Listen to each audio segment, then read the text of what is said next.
1965 के पाक भारत जंग दोनों नए आज़ाद ममालिक के दरमियान बरसों कशीदगिया और अदमा एतमाद का नतीजा थी। इस तसादम के मरकज़ में मुतनाज़ा इलाका कश्मीर था, एक मुसलमान कसरियत रियासत जिसने 1947 में मुतनाज़ा तौर पर भारत में शमूलियत अख्तियार कर ली थी। रेडिकल फ्लाइन की अभाम के साथ साथ सगैर हलशुद हमसले ने तलखियाब और बदगमानी किया एक मेरा से छोड़ी। 1965 के अवाइल में रन अफ्च के तनाज़े ने आग में ईंधन का काम किया।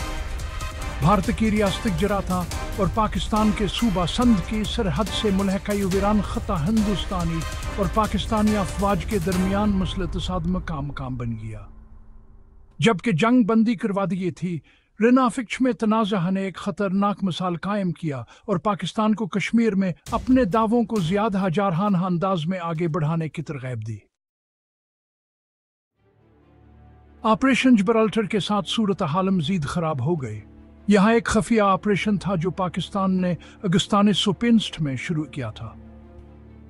इसका मकसद हिंदुस्तानी ज़ेर इंतज़ाम कश्मीर में पाकिस्तानी तरबीती याफ्ता गोरिलों को घुसना था ताकि हिंदुस्तानी हुकूमत के खिलाफ मुसल्लह बगावत को हवा दी जा सके। पाकिस्तान का ख्याल था कि यह ऑपरेशन मकामी आबादी के अदम-इत्मीनान का फ़ायदा उठाएगा और कश्मीर की आज़ादी का बास बनेगा। ताहम ऑपरेशन जिब्राल्टर का स्ट्रेटजिक गलती साबित हुआ। मकामी कश्मीरी आबादी ने घुसपैठियों की हिमायत में अटकड़े होने की तवक्का के मुताबिक नहीं किया। इसके बजाय हिंदुस्तानी फौज ने पाकिस्तानी मंसूबे से आगाह होकर बगावत का मुकाबला करने के लिए एक मुकम्मल पैमाने पर फौजी ऑपरेशन शुरू किया। ऑपरेशन जिब्राल्टर की नाकामी ने तनाज़ा में एक अहम मोड़ का निशान लगाया। भारत पाकिस्तान को अस्के खफी ऑपरेशन की सजा देने का आज़म रखता था। उसने जंग को कश्मीर से बाहर तक बढ़ा दिया। 6 सितंबर 1965 को हिंदुस्तानी अफवाज ने बैन-अल-अक़वामी सरहद अबूर किया और लाहौर सेक्टर में एक बड़ा हमला किया। इस हमले ने पाकिस्तान को हैरान कर दिया क्योंकि उसने अपने बैन-अल-अक़वामी सरहद पर हिंदुस्तान के मुकम्मल हमले का अंदाज़ा नहीं लगाया था।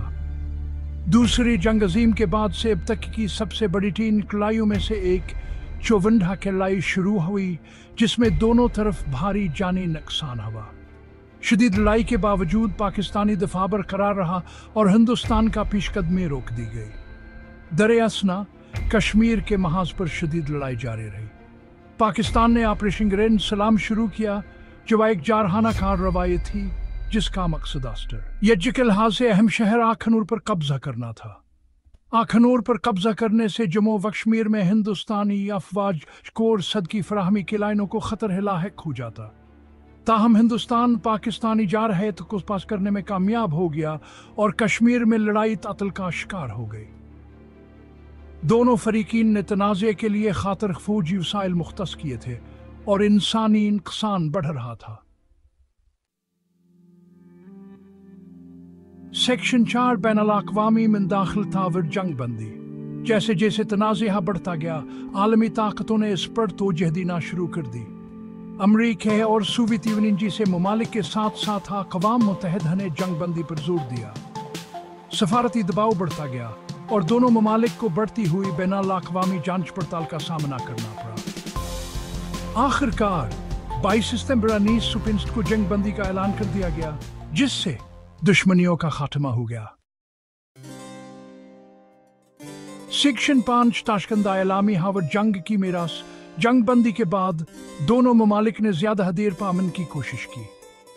10 जनवरी 1966 को भारत और पाकिस्तान ने सोवियत वज़ीर आज़म मालिक सीको सीगन की सालसी में ताशकंदा इलामिया पर दस्तखत किए।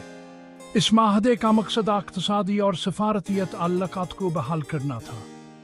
ताहम जंग की मीरास आइंदा दहाइयों तक खुते की जियो पॉलिटिक्स को तश्कील देते रही। इस तनाज़े ने गहरे जख्म छोड़े लेकिन आस ने दोनों ममालिक के दरमियान बातचीत और ताउन की फौरी ज़रूरत को भी उजागर किया।